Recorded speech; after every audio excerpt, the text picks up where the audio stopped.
Hello everyone. Welcome to the Silent Why podcast. Here to talk about the losses that we all face in life. Whether bereavements, careers, dreams, abilities, identities, objects, you name it, you can probably lose it. We've set ourselves a mission of finding 101 different types of loss, chatting to people who've never experienced them, which makes no sense. So I'll do that bit again. Chatting to people who've experienced them to see if it's possible to find hope through every kind of grief. And today you get me, Claire, and... On a different microphone setting called Dark, it's Chris. And in this slightly shorter but just as painful episode, we chat about Loss 35, the loss of photos, and the ongoing impact of this accident. Yeah, it broke my heart. One thing we were very keen on when we started this podcast was that we wanted to cover a whole breadth of losses. We want to encompass every type of permanent loss, something you can't get back again in the same way, whether that was human life, or documentation, or objects, or memories, or even photos. We only started this podcast because we realised there were losses out there that people weren't recognising and therefore not grieving like maybe you do with bereavements. So although loss of life is of course a huge part of this podcast, it was important to us that we didn't create any sort of scale to imply that one loss is greater than another. Because so much of how a loss affects someone is related to who they are, where they are in life, what the thing they lost meant to them, for example. For one person, losing a close family member is a heart-stopping tragedy, but for another they might be pleased. These are two very different stories and experiences with the same loss. For one person, losing a family hamster is something that makes them feel sad for about an hour before they move on and then buy another one. For a different person, it might be the end of the only company they had at home, and the impact of that same loss can be devastating to their whole year. Well, we're here to look at all losses and how they can affect us in very different ways, but also how we can all learn from each other and the grieving process that follows, whether that's a process that takes minutes, or days, or weeks, or months, or years, or decades. And today, for this loss, we're going to start by setting the scene and telling you a story. That's the sort of whiz-back sound effect. In our house on the 13th of July 2021, it was a very average day, in a very average week, in a fairly average house in England. And I was going about my business, ready to start podcast editing at home.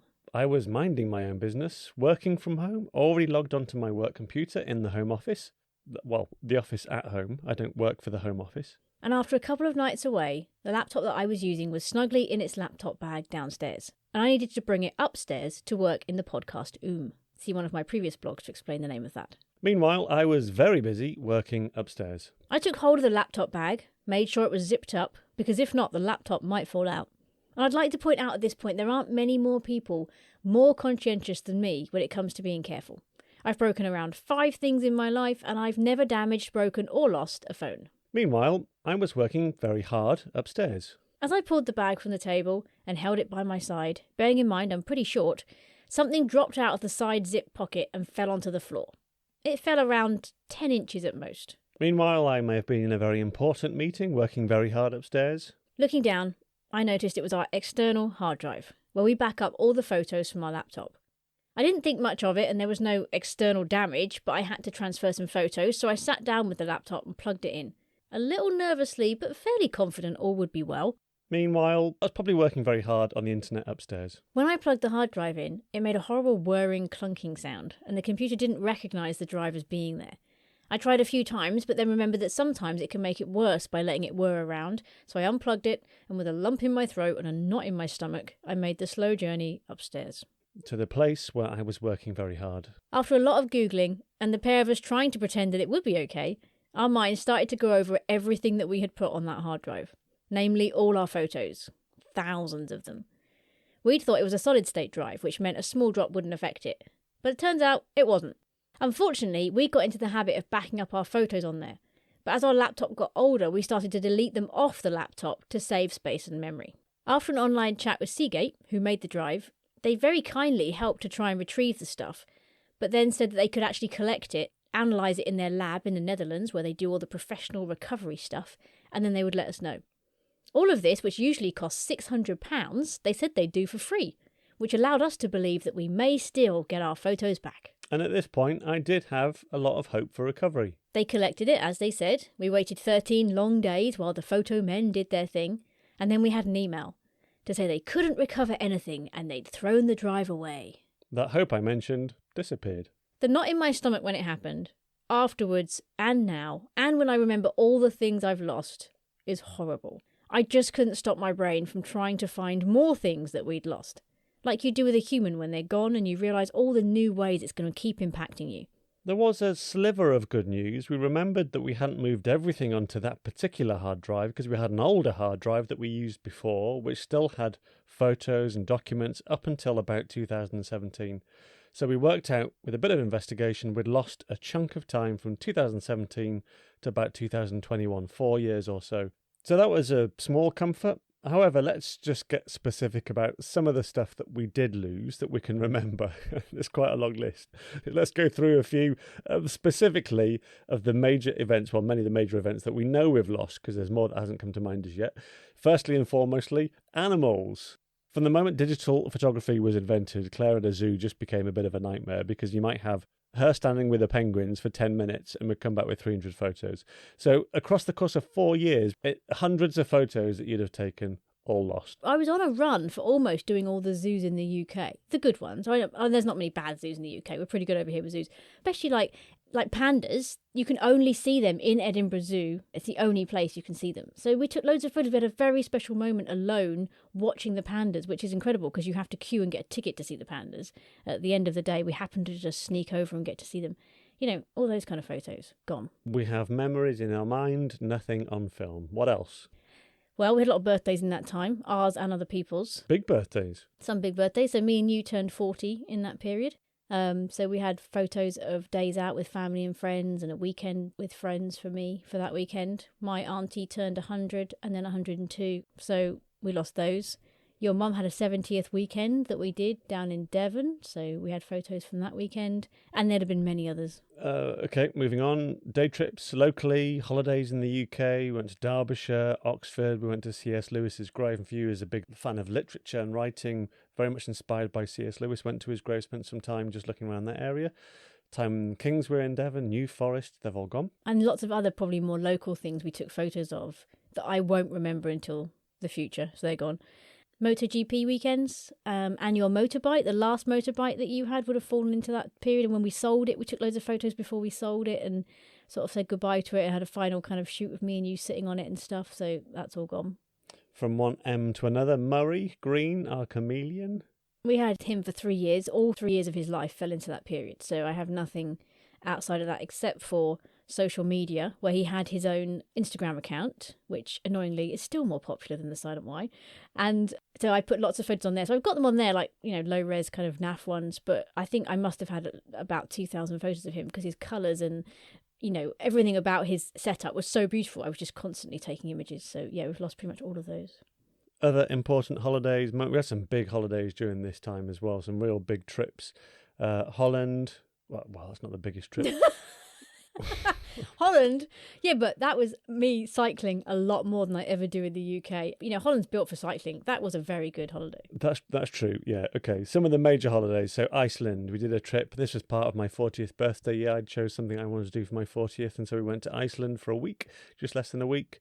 Saw the Northern Lights, loads of crazy snow, driving a car with metal bobbles in the tyres. Had some great experiences there with the weather. But yeah, all those photos have gone. Yeah, we also did America. We did 3 weeks touring California, Arizona, Utah, and Nevada. We saw the Grand Canyon, we went to Las Vegas, we saw Monument Valley, did Yosemite, Bryce Canyon, Zion, Sequoia, Joshua Tree, Death Valley. So many photos from that one holiday. And this was the second trip to California for me because I loved it so much the first time when I went with university friends after graduating. So taking you back was brilliant, being able to do this, capture so many fun moments with the two of us. Yeah. There's a lot of good memories from that holiday, but even things like, you know, Los Angeles and San Francisco, so many key things that we'd seen in so many films and stuff. It was just, yeah, that was one of the biggest hits, I think, losing those. And then we also did another very meaningful holiday. We went to Lanzarote in 2018, and that was where we drew our line in the sand, where we decided that actually we're not going to do any more we're not going to try any more things to have children. This is going to be us as a two, and we're just going to move forward as we are and just accept that this might be our life now and this is how things are going to be. So we did all that. We took some photos of us on the beach, just the two of us together, and of where we were and what happened. And yeah, all those photos unfortunately fell into that category. We did have one photo that we printed off in a very old-fashioned way and put it in a photo frame and stuck it on the wall of a room downstairs. So we have a small 6x4 inch photo of our flip-flops and the line and a notepad and pen and a tissue soaked in our tears. So we have that one image, but all the digital copies of it and the other pictures of us together doing that have gone. Yeah. And we also went to Egypt just before COVID. We were actually in Egypt 2-3 days before England locked down. So we just managed to get out of Egypt by the skin of our teeth. But that was a lovely holiday. The Red Sea is just stunning for fish and sea life. And did a boat trip where we jumped off the back and did some snorkeling in the sea. And it was a really lovely trip despite all the COVID stuff in the background. And yeah, that was also one of the holidays we lost. Other things, conferences, Christmases and New Year's. Yeah, we used to go lambing every year for a while. I loved having photos taken, holding the lambs, helping the sheep give birth, all kinds of stuff like that. They were all in there.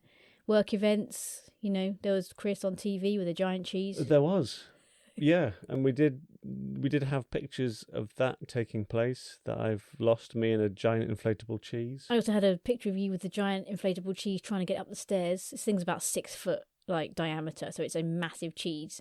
And the reason it's a cheese is because in Brockworth they do cheese rolling in this county, and Chris was involved in some kind of thing to do with that. So you had a giant inflatable cheese to move around for a while.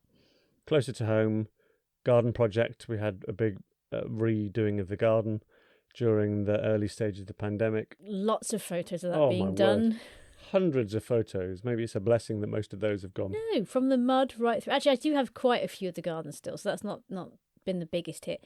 And then I had things like my hysterectomy and surgery and just little things like, you took a photo of me in bed when I was recovering, and I took a few photos when I got to my room of what it looked like, and, little things like that. Just, again, memories of, I don't know, key things that have happened. It's just, I like having photos for things. I've always found that, I'm a big photo taker. So whenever we go away, I like to take a photo of the room we're staying in. So Chris will always be like, do you want to take a photo before we unpack, before we put the suitcases on the bed? I don't really remember rooms quite so easily. So I like to look back and be like, oh yeah, that's the room we stayed in. And that's what number room we stayed in. So if we go back, I can see. And it means a lot to me. I like doing that kind of thing. I found a lot of people take photos of places when they go out and about where you can see the photos anywhere. But very few people take photos of actually the room where you stayed. I'm quite often like, oh, show me where you're staying. So all those sorts of things, they're not things I can get back again or possibly ever know what room I was in or what it looked like. And I think that's what kind of made me sad. And I will say that when the first few moments when I started to realise this might be gone forever, that feeling in my stomach was just such a sickening. It's that feeling like when you like, well, it's grief, isn't it? Where you're just so out of control. Something is happening to you. It's completely outside of your control. You can't do anything about it. And inside you just, it's a horrible feeling. You can't see a way out of it. No, there isn't. That's it. That's what it is. I guess it's just so all-encompassing. You can't get out. I think for us and how we deal with stuff like this, maybe you'll have asked similar questions about, well, if only I'd done this, or if only I'd done that, if only this hadn't happened. And I look back and think, this was our backup that we've lost. So when on earth did the backup become the only sole source of these images? And how did that happen? And it's only, as you mentioned a bit earlier, only because what turned out to be the backup, and then just over the years, we started, without thinking, deleting the original copies of these images, thinking, oh, it's okay, they're backed up. We'll delete them from our original source, maybe on the laptop where we downloaded them to. So we'll delete them from there because it's okay, they're backed up.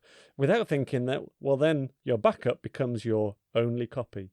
So to have lost the backup meant having lost the whole copy. So, yeah, how did that happen? I still can't understand why we did that. And it's so annoying because we are the go-to tech people. Like, our parents and people who need help with tech, we're the ones who go in and help them. And we'll quite often say to people, have you backed this up? Have you got an external hard drive you're putting things onto as well?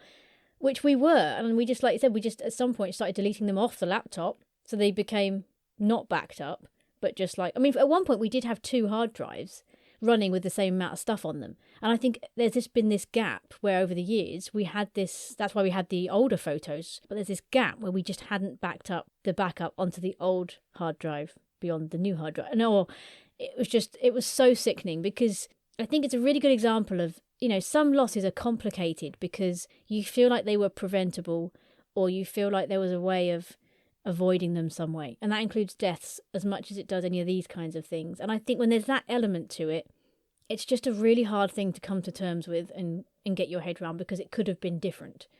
Whereas some things are so out of your control, there's nothing you could have done about it. But with something like this, it feels like such a stupid mistake that had such a massive impact. And I'd be tempted to say, I think if I was somebody new to this whole subject of loss and grief, you'd be like, loss of photos, are you really going to put that alongside an episode of last week where our lovely Waywen was talking about the death of children on a hospital ward?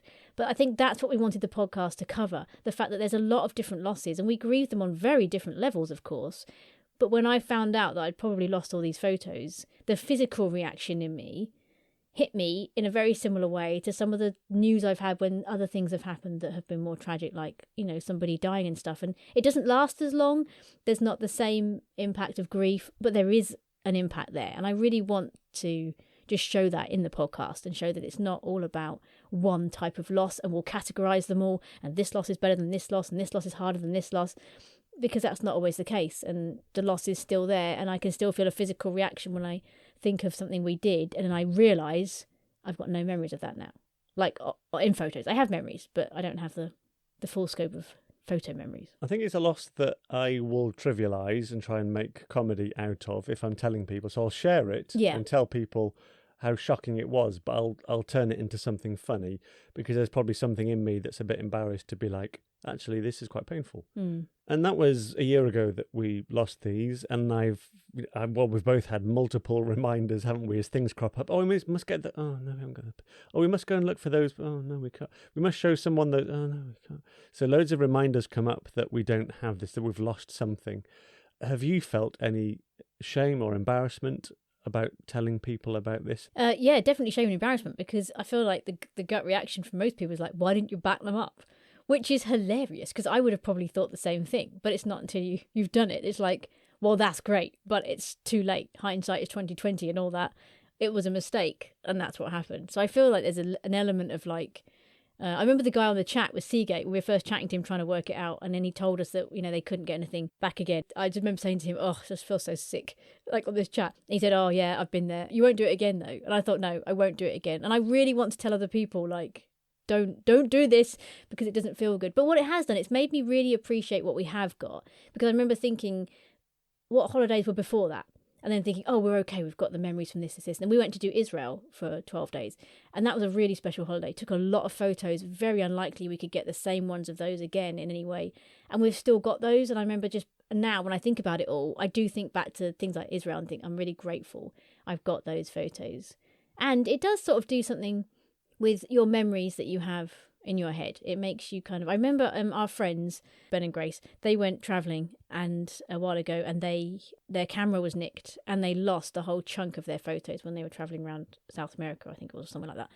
I remember them saying that for that period of time that they lost the photos for, it was almost like they felt the memories were clearer in their head for that period. And I just thought, I think maybe it does do that. It makes me think about America differently and remember it in different ways, because I can't just go back and look at the photos. So I guess that's a good thing. You're searching to fill in the missing space, fill in the blanks. And we did have some good news in that, well, the way that we operate, we tend to put our choice photos on Instagram, let's say, or we were doing more so back then.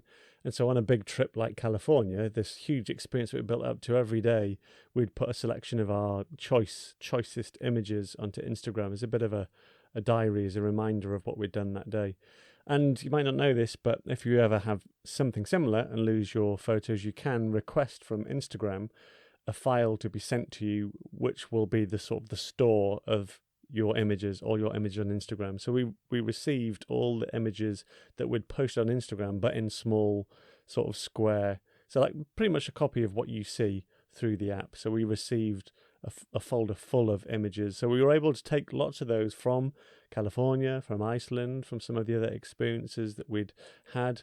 And then we turned that into a photo book. So we got them put into a photo book that was produced, and we have that now on a bookshelf with the title, All Is Not Lost. So it was nice to save some of those, even though it's still, you know, It's lovely to have them and to have them to flick through in paper, but it's still like, oh, it's just small copies. These are worth big high res desktop sort of images. I think as techie people, we appreciate the difference. For a lot of people, I think that it'd be like, oh great, I've got an image. We're like, oh no, we want the original one. But and things like, our parents have been very sweet in saying to us, well, if there's anything you're missing, let us know, because you might have sent it to us on like WhatsApp or other things. But again, it's a low res version, and it's quite hard to pinpoint what out of that period you'd want them to send you, unless you think of something very specific, in which case you can say, have you got a picture of that particular birthday gathering or whatever. It's a bit difficult to try and collate lots of individual things that you might have sent people, but I do find that over time I'm able to look at it differently, and I now feel like it's a sad and it's a frustrating thing, but I don't feel the impact of it that I felt in those first hours after it happened, when I just sort of kept sitting down, and I can remember it now, just such a sick feeling of just like, oh, that did not just happen. I think America stands out the most because the breadth of what we did was so wide. I think when I think about that, just like, oh, it makes me feel a bit ill, because there were so many different little things, whether it was us at Universal Studios right through to the Grand Canyon and standing, with Bryce Canyon. We took so many amazing photos there. Actually, we keep saying photos, but videos as well. Oh, yeah, true. We took as many video clips in these places through our phones because of this modern technology. So we had loads of video clips that we lost as well as the photos. Yeah, I did a lot of hyperlapse on, like, when we were driving through Hollywood and stuff. It's quite often the videos that I want to see some bits that were like, oh, do you remember that guy that was performing, or this thing that we saw, or this drive, this route that we did, and we want to go back and see the videos again. Maybe more so than the images at times, and we lost those videos. So considering it is a very Western thing, in a sense, it's a luxury that we have this digital technology and the ability to take photos. It's a very modern thing, because go back 20, 30, 40 years, you wouldn't do this. You would have your film and then you'd have your pictures printed. So because it's modern, because it's Western, because it's a luxury, why does it hurt to have lost? Why did it hurt back then? You said time has healed a little bit. Why did it hurt then, and why does it still hurt a bit now? I think it feels like it's a waste. It's just like, one mistake and suddenly so much is lost. That just feels like a waste to me. That's the frustrating thing. It's not like somebody nicked them and then they're using them for themselves and enjoying them, where it's like, well, that's annoying and that's unfair, but something happened and they're out there, just, I can't get hold of them. It's like they're just gone. Like they're just literally, they're sat on a drive that nobody can get to, or they're on a drive that got destroyed. And that's that. It's like, that just doesn't feel right. It's like any loss, just on a very different scale. Something is gone and it feels like a waste, and you don't want it to be gone, you want it to be here. For us too, being childless, we do invest more time, more resource, obviously, because it's what we do have, in creating experiences with the two of us. So when we go to places like Iceland and California, as we've talked about, we will use that opportunity not just to go and sit in a room and read a book, but to go and create memories, to go and create experiences. And nothing can spoil the memories that we have, that we're carrying with us in our memory. But to have lost a lot of the reminders, there will be places that we've seen, people that we've met, food that we've eaten, that we did take pictures of, that we will have forgotten, because there's too much to remember. You remember the headlines, but there's too much of the detail to remember from such big adventures, wonderful experiences. So for the two of us, I think it adds just a different level of hurt, that, oh man, they were such sort of unique experiences that we created for the two of us. And if we'd had children, we'd have obviously lost 4 years of children's photos. And I feel like in some way, shape or form, people would identify with that more and be more sympathetic with that. So I feel like there is this need to excuse away what we've lost as a joke or not a big deal. And it's almost weird and embarrassing to be chatting on a podcast about losing photos when we've covered so many huge human losses. But that's why I want to do it, because I want people to see the impact of some of these things. And you might come across a colleague at work who's just like, oh, I lost all my photos at the weekend because I dropped the hard drive. And for some people, you might just think, well, that's not a big deal. I lost my mum last year. But I want people to be aware that, in the moment, and for different people, different losses have different impacts. And I think it's really important to acknowledge, no matter how weird or embarrassing it might feel, to say, actually, we lost this and that was really hard. Well, you must know somebody who this has happened to, something like this. We, just in our circle of friends, and family, we've got friends Ben and Grace. Yeah, and my mum, I know that she had a old-fashioned film camera pinched, I think when we got burgled, or maybe from a car, but there were photos on there of my cousin when she was a baby, and they got lost. The sad thing was, I remember her sort of saying they would have just thrown the film away because they wanted the camera, and actually the only thing she really missed was what was on the film, so that felt quite destroying. I felt like they should have wound it on, taken it out, left that, and taken the camera. That would have been thoughtful, wouldn't it, of the burglar? Yeah. How kind. So, yeah, you must know people that can say similar and will have felt similar. So maybe you need to go and say to them, do you know what? I didn't give you enough credit at the time for the pain that you'd have felt when you lost that camera or that film of photos, whatever it may have been. Because we talk a lot about people not really knowing what to say or being dismissive of people's losses. And I would imagine that all of us have been dismissive about smaller losses. We're very big on the big losses, and I know what to say now. Someone loses a parent, loses a family member, loses a child. I'm geared up for that. But then someone comes to you with a loss that's a bit smaller or seemingly more insignificant in your own eyes, and it's very easy to make a glib comment because you think, well, it's not quite like the loss I faced.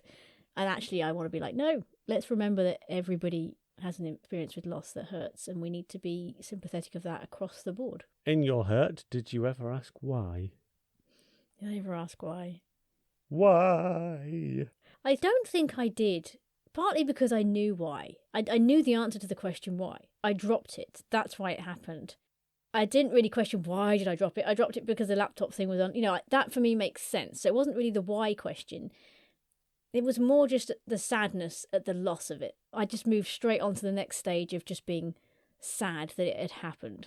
Did you question why did I drop it? I didn't question why you dropped it, because that wouldn't have, I fully acknowledge, I'm aware that accidents happen, so there's absolutely no blame. I think I did feel like, oh man, it's just one of those things. If something could go wrong, it does. It's like, why couldn't we have been the 3 out of 5 individuals that get the images back?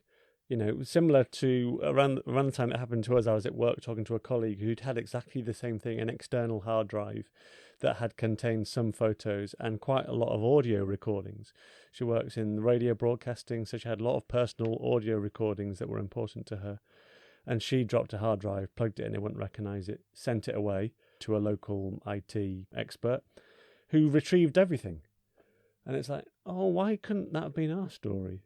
So I think that bit hurt me in the sense of why did it have to be us that have the story of they're gone, and that's it. Sorry about that. I feel a bit blue now. I know. We're depressed ourselves. Let's go take some photos. So yeah, we back up now. We're having to pay now for cloud storage. Yeah, we've gone down year. that route, which is annoying because so many people are like, oh, do you not have cloud storage? It feels like that's the kind of thing people say to grievers, where it's like the wrong question, it feels like saying, at least you had this. It's the equivalent of, don't say to somebody, have you not got cloud storage? Because you know what? Cloud storage is really expensive. And it peeves me off that I have to pay that much now just to have peace of mind about our photos. Every year, yeah. I mean, when you buy a device like an external hard drive, you expect to use it until it's full. And because of the way technology works now, you can get 2 terabytes of memory, which for a couple, it takes a long time to fill 2 terabytes with photos, video, and documents. So you're going to be using that 2 terabytes for 5, 6, 7 years if it lasts its full life. And in that time, technology will change a lot. USB settings will change a lot. So, you have to make sure if you do have that you take very good care of that device, because there will be whirring, whizzy parts inside that do not want to be dropped and damaged. Or play it safe and spend an annual fee, like we're having to do now, on cloud storage. Yeah. Clown storage, more like. That would look great, wouldn't it? Yes. Imagine what clown storage looks like. People don't like clowns. They get a very bad rep. A lot of people are scared of clowns. Not sure why. We've reached that time. I don't know whether to say your or our. What's your or our Herman? What's our Herman? Well, I think ultimately it's that you have to let go. Can I sing? No. It doesn't mean it won't still hurt. But if you don't let go of the pain and the guilt and the regret and the frustration and the annoyance of the situation, I think it has the possibility to just eat you alive and dominate you. And nothing is worth that in life. It is hard, but you have to keep letting go, and it might be over and over again, and you have to keep doing it. But every time I think of it, and I feel like I could just get really bitter and twisted about the situation, I have to make the choice to let that go. Because I can't keep going on forever talking about this one holiday, this 2 holidays, birthday, whatever it was. And I've got no photos of that. It's not healthy. No one wants to hear it anyway. I just think it's letting go. You have to keep making that decision to let go of the bad stuff and remember the good. So, there you have it. Let ours be a cautionary tale to you if you don't have anything backed up properly. This is a permanent loss, but it's also a preventable one. And if you're new to us, thank you for listening. You can hear more about some of our other personal losses in episode 3. Loss of fertility. And episode 19. Loss of pets. And we also did some recent reflections on the loss of our Queen in episodes 49 and 50. We've by no means covered all our losses. Nobody avoids loss for very long. We're sure there'll be more to come. If you get value from this podcast and you want to support my work in producing it, writing blogs, putting it together as a resource for those going through loss, there are lots of ways you can do that. Whether financial, buymeacoffee.com/thesilentwhy, or through reviews of the show, or by sharing the podcast with a friend that might need some hope amid some of their losses. Whatever you want to do, pop along to the website, thesilentwhy.com/support, and we've got all the ways you can do that there. Also, online, you'll see a list of the losses we've covered so far, as well as photos of our guests that we haven't lost. And if you're on social media, why not give us a follow? You'll get to see pictures of our guests, quotes, photos, podcasting live, and Instagram stories of all we're up to. You can find us by searching The Silent Why on Instagram, Twitter, Facebook, LinkedIn, and YouTube, where we're slowly uploading all our episodes onto our new channel. We want to say thank you so much for your support. Any of you on social media will know it's not an easy environment to grow a following, so any support, likes, comments, follows, retweets, whatever it may be, they're hugely appreciated. And we're going to finish this episode with a quote from Billy Graham. When wealth is lost, nothing is lost. When health is lost, something is lost. When character is lost, all is lost. When photos are lost, let it go. No, you need to let that go.